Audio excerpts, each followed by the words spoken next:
All right, Akim, Shalom, Shalom, all praises, glory, and honor to Yahweh, Ba'ashim Yahushai, Ba'ashim Rakakwadash. Double honors to the apostles and the elders of Great Millstone for teaching us His truth, and salutations to the sincere Akim and Akwath and listen. May the blessing of election be upon your house. My name is Brother Raquai. I'm back in here with another quick and Lord's will, as always, an edifying lesson. And for today's lesson, I was just going through reading this precept here in Sirach 30, and it says, "For he that teacheth his son," right? So briefly, what inspired this lesson was something that my father had said to me, and I thought it was very, very empowering and very, very I guess edifying. And he said to me one time, when I was having a conversation with him, he said, "How do you hide money from a black man?" You put it in a book, right? So there was, I guess it was like a running joke, back in like the 60s and 70s about, our people being in a very essentially like a dumb state. Our people are very, and the scriptures talk about that too. Us being described as sottish children. But when he said it to me, I thought it was very interesting because it made me realize, it made me have a little bit more respect, I guess, for my father personally, because he was a big pusher in becoming well-rounded, well read, because he understood that, for example, like the enemies, like so-called white people, or even like the other nations, they would rather they rather see you, I should say, in a very dumbed down, docile, weak, effeminate, like the list goes on. They rather see you in that state. And I'm not just talking about, so-called Negroes. I'm talking about the tribes, you Israelite men as a whole, right? But, so, I'll just repeat it. He said, one of the things that he said was that, how do you, if you want to hide money from a black man, and I guess it was kind of like a joke, right? He said, you put it in a book, and it was, I guess it was something that it was, at the time, like 70s, 60s, that time, that these other nations used to say about, so-called black people, because the perception is, in the eyes of the other nations, we're not seen as people who are taken very seriously, right? And that's, there's a little bit of truth to that, because, Jake, you're more seen as people who are entertaining rather than seen as people who are actually edifying, right? Who actually set a righteous example, right? Because we're just seen as people who you don't really know much about anything. Money, hoes, and clothes is all a nigga knows, right? That's the type of mentality that is pushed forth by our people, and they embrace it. They embrace it, and these other nations, they kind of laugh, and essentially we're a laughing stock in the eyes of the other nations, right? So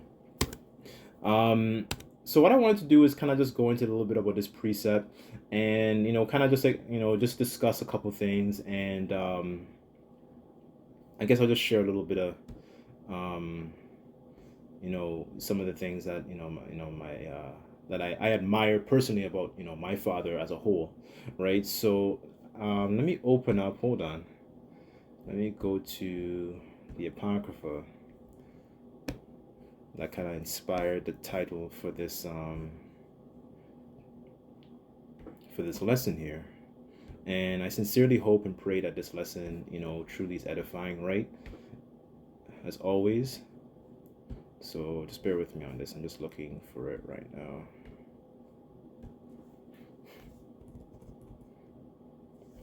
Oh, let me get it also in the GNT. Just bear with me, Akim. Let's see. Apocrypha GNT.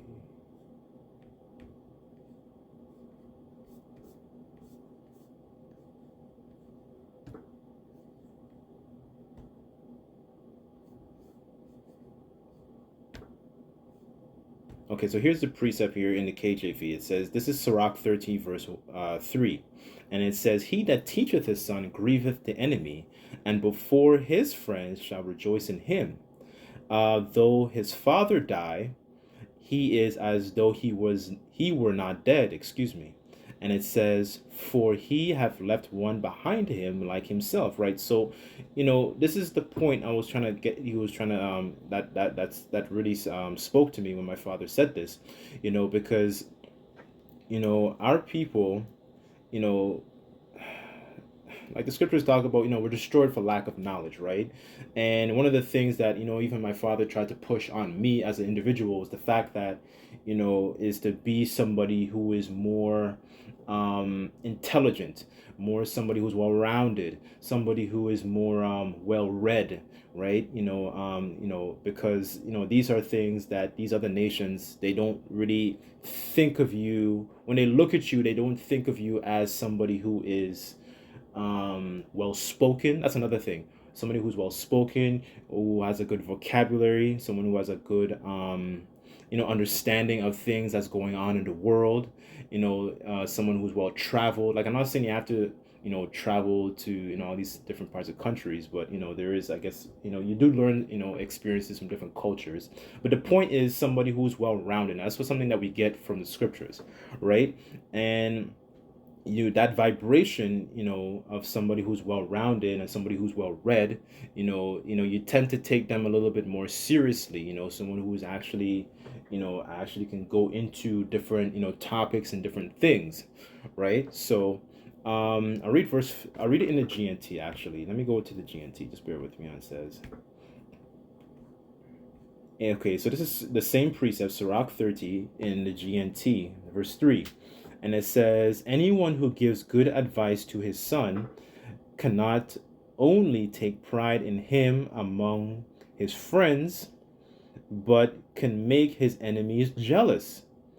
And that's the point. That's also a very excellent point too, because our enemies, they like seeing Jake in that dumbed down, docile, effeminate, nail painting, dress wearing, makeup wearing, state, right? Pants sag. Oh, that's another thing. Pants sagging, that type of dumbed down state. They don't like to see us in a royal, noble, regal, authoritative state. When Yahushua spoke, he spoke with authority, right? And that's one of the things that makes the enemies very grievous, right? That's why the prophets, they come in that spirit of spiritual fathers, because they're telling Jake essentially to come back to your power, align yourself with your power, and understand that there is comfort when you're essentially aligned with your power. There is protection, there is confidence, there is faith, there is knowing that you're not the dumbed down NIGGA type of individual that that of those images essentially that you see on TV. You sisters, you're not the ratchet ass. I hate to say these words, man, but you get what I'm saying. You're not essentially in that. You're not that foolish. What's the word I'm looking for? Archetype, essentially, that Esau normally pushes forth. You're not that pit bull, right? That Esau normally creates and pushes forth in his media, in his music, right? This is verse 4.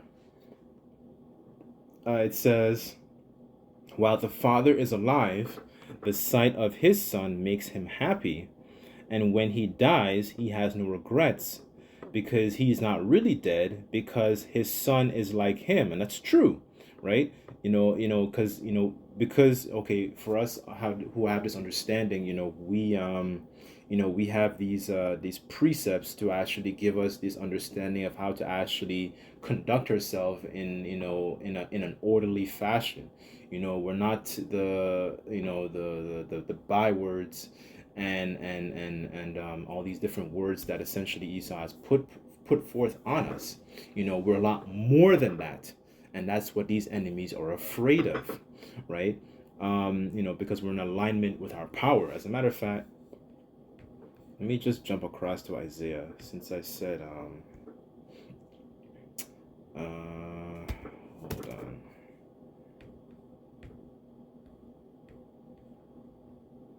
go to the Bible Gateway.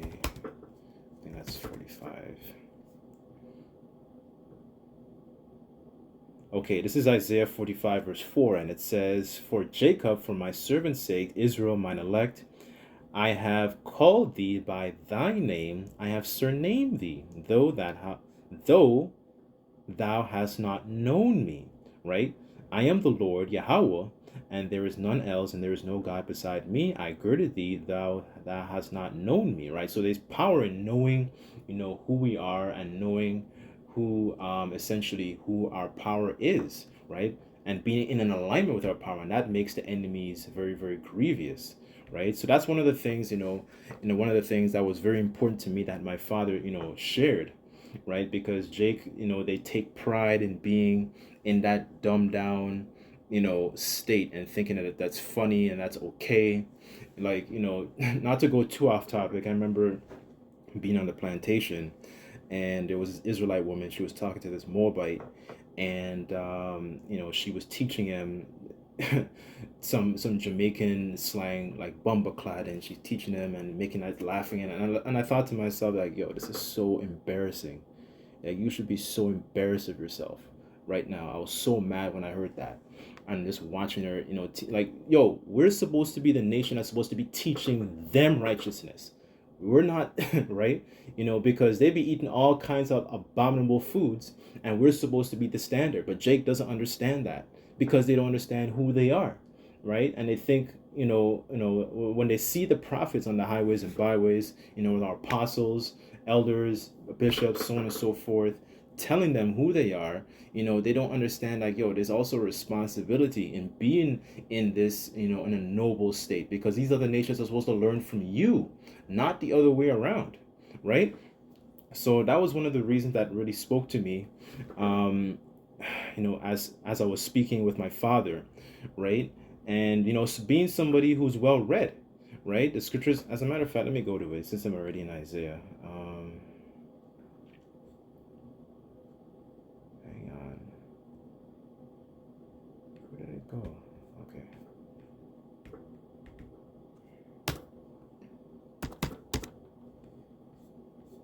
Okay, this is Isaiah chapter 34, verse 16, and it says, Seek ye out of the book of the Lord, and read. None of these shall fail, none shall want her mate. For my mouth hath commanded, and his spirit hath gathered them, right? So that's the Bible is the book that sets us apart, is set apart from all these other books, right? Even though my father did say, being somebody who is well read and he doesn't know the truth, but at the same time, this is the book that specifically that we dive into, right? So we get an understanding of prophecies and politics and health and so many, like a plethora of other different things, that escapes my mind at the moment. But the point is, this makes us, like the scriptures say, wisdom maketh a man's face to shine, right? And this is this sentiment that is very, very threatening to these other nations, because they don't want to see you Israelites, especially you Israelite men, and even like the Israelite women too, because they don't want to see you in that authoritative state, and knowing, you're in alignment with the Heavenly Father and His Son. They don't want to see that, right? That's, it threatens the very existence. It threatens the different strongholds on these people's minds, right? So, the scriptures say, "Blessed is he that readeth," right? There's power in good, in this good, in being good graces with the Lord, right? Like, for example, like something as simple as, like, I don't want to say simple, but protection wise, knowing the name of the Lord. Like, what did Hezekiah do? I'm just using King Hezekiah as an example. What did King Hezekiah do, when Sennacherib was boasting at him and saying, like, I took down this city, I took down that city? What did he do? He went and he prayed, right? And the Lord, Yahweh Bashim Shai, came to his defense. And then, the guy, he got knocked out. His entire army got completely knocked out. And eventually, he had to depart. He had to flee, right? But so that, I'm just using that one as an example of knowing the name of the Lord, and then knowing this proper guidance and instruction, because Jake thinks that it's just about I guess fringes, or they think that we're bombs and stuff like that. They essentially they take it as an opportunity to scoff, right? Okay, let me just go back here. Okay, let me get Revelation.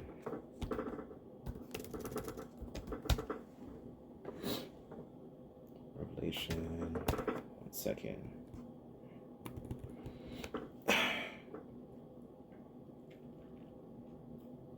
Okay, this is Revelation 11, verse 11.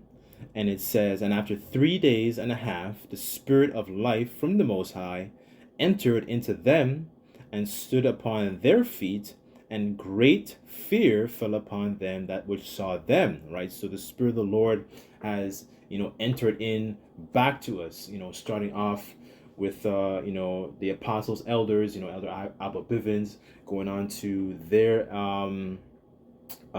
elders and the apostles which we have today, and unto us brothers, right? And that links up with that last precept, one of the earlier precepts I brought out with, because we are conforming ourselves into the image of Yahushua. We're not conforming ourselves into the image of what Esau essentially puts out, right? We don't conform to our image into, for example, your Tupac, your Biggies, your Jay-Z's, your Drakes. We don't conform ourselves into these people and their image, because we know this image is not a godly image. For you women who are listening, you don't conform yourselves into, for example, your Cardi B's, or your Nicki Minaj's, your all these different entertainers. You don't conform yourselves into your Jennifer Lopez. You don't conform yourselves into these people. You read about these different stories of your different foremothers, like Susanna or Abigail or Judith, and we conform, us Israelite men, we conform ourselves into being more like Yahushua, being more like, diligent, like the Apostle Paul, learning how to be merciful sometimes, like, for examples, like in King David, for example, we learn all these different attributes, from different examples of our forefathers in the scriptures. And that's what makes the enemy very, very grievous. That is what worries the enemy, right? Let me go back to that Revelation, right? That is part of that fear, because we're calling upon the name of the Lord, right? And because, like, for example, in the time of Judges, when, Jake was messing up and going after the ways of the other gods, and, they were doing all kinds of folly, eventually what happened? They began to call upon the name of the Lord, and the Lord would raise up a judge, right? So in these times, we need a judge to essentially rescue us and divinely protect us in these times, right? And that being Yahushua, right? Because they're going to come down with all this manners of wrath and wickedness and all these different crafty devices, right? Because what we say is threatening and is destroying the different strongholds of this particular society, because we know ultimately we are those people, right? And then we also understand that there's a lot of folly and nonsense that is going on in this society. They don't like that. Even something as simple as telling your own people that, you're not, your skin's not black, you're different shades of brown. That is a stronghold in itself. Esau doesn't mind if you call yourself black, right? He doesn't mind if you Israelite women, if you're behaving as hoes. He doesn't mind that, and then he gives you a couple, $100,000 to push forth that message, right? He doesn't mind that. He doesn't mind seeing you essentially in a degenerate state. It's threatening to him for you to see you Israelite women, you Israelite men, excuse me, in a very authoritative state, right? Let me go back to 1 second.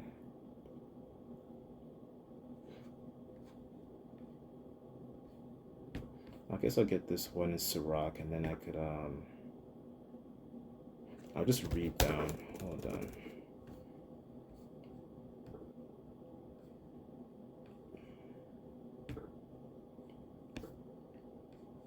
I guess I'll get it in the GNT.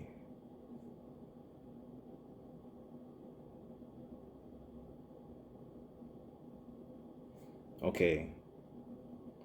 This is Sirach 39. I'll read it in the GNT, and I'll just read down a little bit, and then I guess I'll just close it up. And then it says, "But it is different with the person who devotes themselves to studying the law of the Most High, Yahweh, Bashem Yahushai.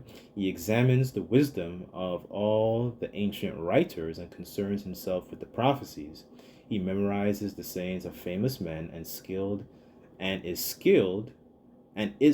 is a skilled interpreter of parables. He studies the hidden meaning of proverbs and is able to discuss the obscure points of parables. Great people call on him for his services and is seen in the company of rulers. He travels to foreign lands in his efforts to learn about human good and evil. It is his practice to get up early and pray aloud to the Lord Yahweh Bashem Yahushai, his creator, asking the Most High to forgive his sins, right? So that's very, very important, we ask the Lord, Baba Kasha, have mercy upon us. That's why, we show a strong diligence into being out there on the highways and byways, because like pursuant to Habakkuk, the 3rd chapter, it says, we heard the Lord's speech and we're afraid, right? So remember, in wrath, remember mercy, to roughly paraphrase, right? So one of the reasons we're out there, is because we need grace and we need mercy, right? But the point also as well, we're very conversant in the things pertaining to the scriptures. We learn, different brothers have different talents in regards to whether it's herbs, metals, money, history, clothing, the law, words. Like we're very essentially diligent in all these different aspects, right? And that's something that adds grievousness to the enemies, right? And you can find those enemies in Psalms 83, right? They don't like us to be in that well-rounded essentially in that state, being somebody who, okay. And then there's brothers who know different languages too, there's different talents amongst the brothers in the ministry, right? They don't like us being so tied. Essentially what we're doing is, we're tying ourselves back to Yahweh Bashem Yahushai, right? And that is what gives us power and confidence, right? We're not the degenerates that Esau has continuously tried to push forth on TV, right? You look at a lot of these family TV shows. The father is normally seen, like for example, like Simpsons or Family Guy, Two and a Half Men.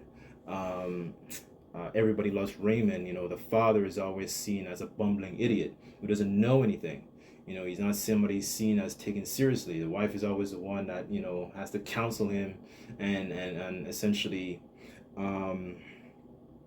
what's the word I'm looking for? Kind of have to school him on his bad decisions, essentially, right?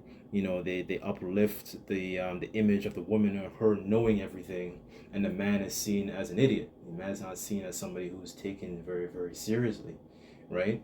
So that's pretty much it. Now, actually, let's read verse 5 again, and it says, "It is his practice to get up early and to pray aloud to the Lord Yahweh, his creator, asking the Most High to forgive his sins," right? So, we're also in a situation where we need forgiveness in these times, right? We need mercy in these times. So, anyways, I'll end it off there, but Lord's will, this lesson was edifying. All right, we're not the degenerates that these elites and Esau has pushed forth on us, right? We ain't no degenerates, right? We're Israelites, right? So I'll end it off there, but Lord's will, this was comforting and edifying. Just like to give all praises, glory, and honor to Yahweh Bashem Yahushai. Until next time, I say Shalom.